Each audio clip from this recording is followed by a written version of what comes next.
He's one of the best writers of those types of dialogues. Ji. I am not Alauddin Khilji. I had to do some study to kind of understand that this type of person also would exist in the world. Right. I had to generate that conviction.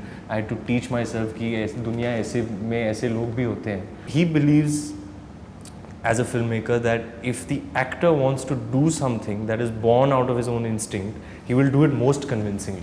Hi, this is Ranveer Singh and you're watching me on Bollywood Hungama.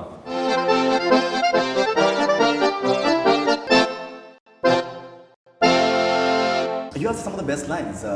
सुल्तान बनने के लिए गर्दन और इरादे दोनों मजबूत होने चाहिए. So you have some of the best lines. So something about your dialogues and those are like whistle-worthy dialogues. सुल्तान बनने के लिए. I think Gardan Ratan Singh's character had a lot of punchlines, a lot of claptrap dialogues. Right. This one that you pointed out perhaps is one of mine, but in my study, having done a historical before, and having worked with this writer before, Mr. Prakash Kapadia, I know that he writes great dialogues, that have a structure to them. Ji. They are meant to be delivered as dialogues for the gallery to appreciate. And he's one of the best writers of those types of dialogues. Ji. But at the same time, having watched and studied and analyzed films like Gladiator, Ji. I knew that in this, because it's not today's time and space. It's taking you to another time and space. It's taking you to the 1300s. So at some level, you have to break the structure and make the audience invest in what you're saying as a conversation, if it is that. Right. So it takes some doing to take Prakash ji's dialogues and make them feel like a conversation. Right. But over a period of time, I've gotten used to it. So you add a few things, you break a few lines, you take some unpredictable punctuation marks, and you kind of, deconstruct the dialogue. But then when Mr. Bhansali wants you to deliver the line as a line, he'll tell you, that this line I feel you should say the way it's written. But to deconstruct that kind of dialogue bazi in this type of genre, I feel goes a long way. The characters feel real. 100%. Now, one thing very interesting apart from everything else is your body language. It's like almost like the way you move is like there's an element of snake into it. Oh yeah, you noticed that. Your first, Mr. Faridun, आप तो आपका जवाब नहीं यार. Your first कैसी चीजें analyze कर लेते हैं आप? रज़ा मुराद के सामने जब आप आते हैं, the way you are coming, correct. That has an element of. I mean, I don't know what to say to you, bhai. You hit the nail on the head, and nobody till now has brought it up. Okay. Yeah, it was I had based his physical movements on a snake. Oh, that's very interesting. That's very interesting. It was a cross between a snake and a silverback gorilla. Gorilla. Yeah. Okay. When I was doing my homework, when I was doing a silverback gorilla. Okay. Specifically, when I was doing my research, I was working a lot with imagery. Imagery that appeals to me, that I can draw inspiration from, and it's at random. That prep process is 21 days of just exploration. And you're reading about tyrants throughout history. You're reading about significant events like in history, like the Holocaust.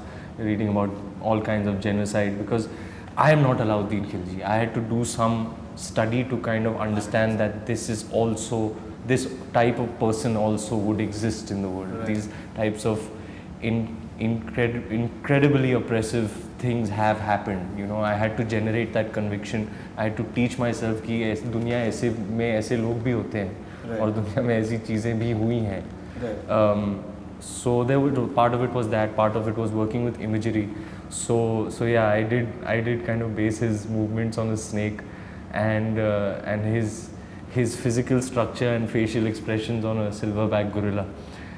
That was one very main source of information of inspiration for me. Right. Talking about the body language part of it, another very notable scene that I think it remains with the audiences when you just react to Jim Saab doing what you would tell him, and that entire and I think you had coal in your eyes at that point of time. On the night of the screening, when we went to see it for the first time, with all our friends, family, and the cast and crew. I was talking to Mr. Bhansali after the screening, and he brought this up. He was like, "You remember that one time where you said, 'Sir, I want to clap when Jim Saab cuts the necks?'" And I wasn't sure. I was fussing. I was like, यार ये अभी मैं clap का भी coverage लेना पड़ेगा, चलो तू करके तो दिखा, and he flipped on it. Right. He loved it, but I did it in the take. Yeah, he didn't know it was coming. Okay. So yeah, that moment I had added. Yeah. I added there. It was, I don't know from where that instinct came, but I think if once you're into the character, you know, once you do enough scenes, right.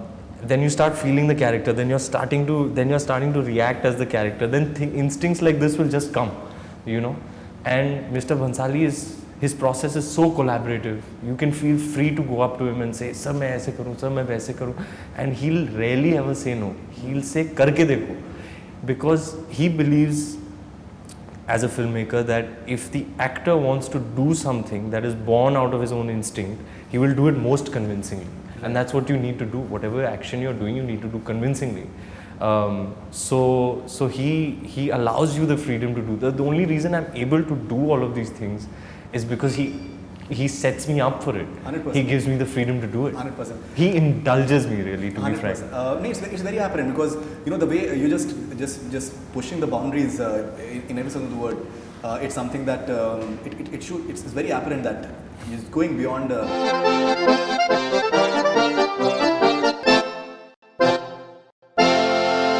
Hi, this is Ranveer Singh and you're watching me on Bollywood Hungama.